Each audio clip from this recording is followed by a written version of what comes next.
Yabba dabba doo! I finally finished watching all 166 episodes of the Flintstones on Blu-ray. Took a long time to do. If you want to go see my review of like the Blu-ray and the aspects to it and whether this is worth a purchase, definitely do that. This is just an appreciation video talking about my love of the Flintstones and different other aspects to the Flintstones that I really appreciate about it. I really like the Flintstones. Of course, it's kind of very 60s. That's a thing with Hanna-Barbera stuff, and also the Flintstones is based on a show that by no means holds up to date at all, which is The Honeymooners, which is about the same plot of the Flintstones basically, but not in a caveman setting and more threats of abuse. So definitely would not hold up today. But the Flintstones is, I think, still great, and I think a lot of it still holds up, and it's still really funny. I think a lot of it. Now, some of it isn't that funny, and some of the episodes are kind of questionable by today's standards, and obviously, like the female characters should have been given a lot more to do. But I think in the show, Betty and Wilma are given a lot to do, and they have like a lot of them, you know, doing stuff. But it also it has an unhealthy depictions of marriage still within it because of the time it came out. But I think what's really great about this show is the show starts out and it's just the Flintstones. It's just Wilma, Betty, and Fred. And of course, like Dino will be there every once in a while. But for the most part, it's just that. It's just that little simple thing. It's the fun, and then eventually they have kids and stuff. And I think as time goes on, you really grow to love the Flintstones as like a family. Like these two neighbors, Fred and Barney, really become like a family, and I think it's like a kind of a cool aspect. And then both neighbors have kids, and that becomes a thing. And actually, in like spin-off shows, they get married and stuff, their kids, and it's kind of like, yeah, I think that's a really cool thing. I think I really love that about the Flintstones, and I think that's kind of the fun of the Flintstones. And obviously, we know that if without the Flintstones, we wouldn't get like the Simpsons and stuff.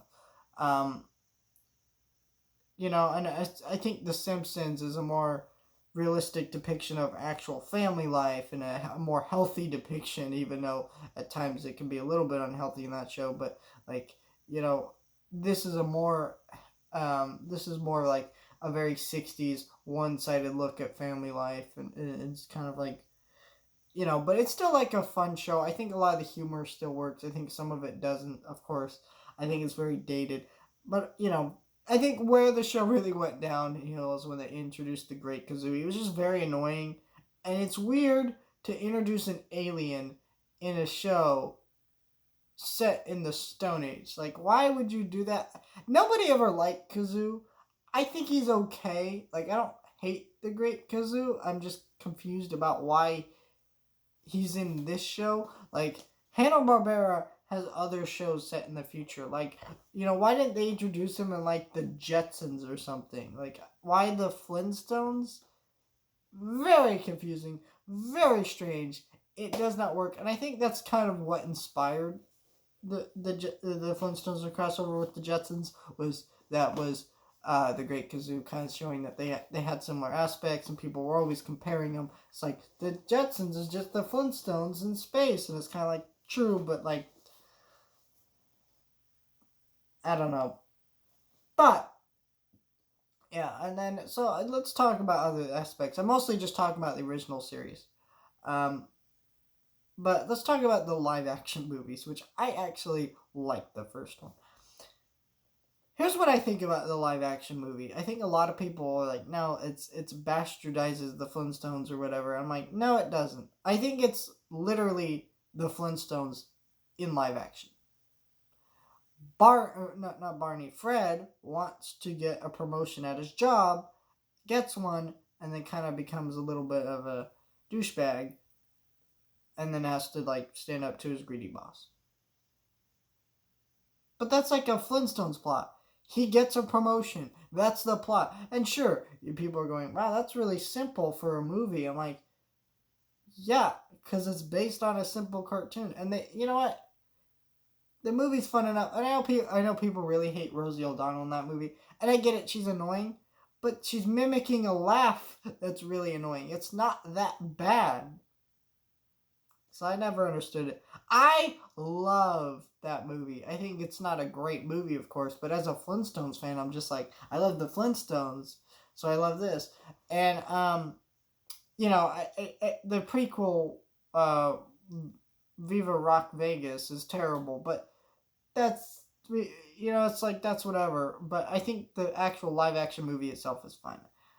Yeah, I think it's such a fine thing. So I've never understood like the people who like are so mad about it. I don't really care for the animated theatrical film that they released, A Man Called Flintstone. I think it's a kind of really boring James Bond parody. The WWE one movie that they made a while back. I don't hate that movie, but I think it's has some funny gags in it. But it's kind of eh. But yeah, I mean, this is a really great classic series. I've always appreciated Hanna-Barbera animation. I really appreciate the Flintstones and what it gave to us. I still appreciate it now. I still laugh at it now. I've been laughing at it since I was a really little kid, and now I'm laughing at now that I'm older too. I think the Flintstones is such a great series, and I just love the Flintstones. Always will appreciate this series. So, yeah.